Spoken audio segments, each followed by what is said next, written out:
Omulambo guno gulabiddwa muvubuka David Luyinda abadde akedde okusibya ente ze ku ttale akubye enduulu esombodde abatuuze okujja okulaba ogubadde ku kyalo Mabuye mu muluka gw'Empoma mu ggombolola y'e Nama e Mukono.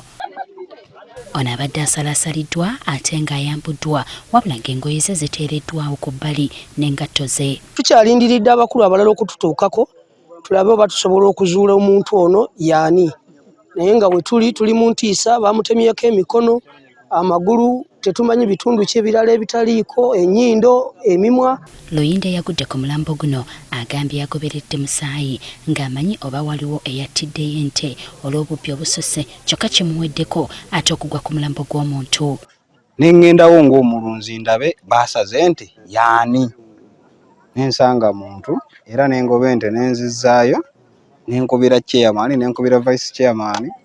We yattiddwa wabaddewo ensiitaano eraga nti basoose kulwana. Abatuuze b'oku kitundu kino ettemo balyesigamizza ku kibira ekisakaatidde nga ne gye buvuddeko waliwo omuntu omulala eyattirwawo. Naye eno si entiisa esoose mu eriyo eno. Awo battewo okwera ku muvubuka wa booda awo mu eriyo eyo.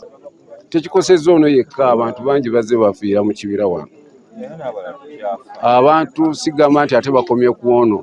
Abamu ettemu lino balyekuusiza ku bikolwa eby'akalogo kalenzi. Atwala ebyokwerinda mu kitundu kino Abdul Kasozi asabye ab'ekitongole Kinaro abavunaanyizibwa ku kibira kino okulaba nga basaanyaawo ensiko eno oba si kyo abatuuze babakkirize okulimiramu. Ekino ekibira singa bukeera ku makya nga Nalo etukkiriza negamba ekifo kino bakikozese. Situgenda kulimamu nti tugenda kulimamu myaka naye wabula abantu balimemu emmere yaki ey'okulya. Abatuuze era balaze okutya olw'abaana baabwe abakozesa ekkubo lino nga bagenda ku ssomero nti bandituusibwako obulabe. Batambula okuva Ekabe Empoma ne bagenda Ekabembe ne balinnya. Okiwulya. Naye kati abaana abafa abawala abayita mu kibira kino bwe bali beeteega ne babakwatira muno nga batusibyeko ekibira gavumenti tugenda kola tuti. Abamu ku batuuze abataagadde kulabikira ku kamera zaffe batubuulidde ng'omugenzi ono bwe yalabiddwako eggulo limu ekisowera ng'aliko baakayana nabo.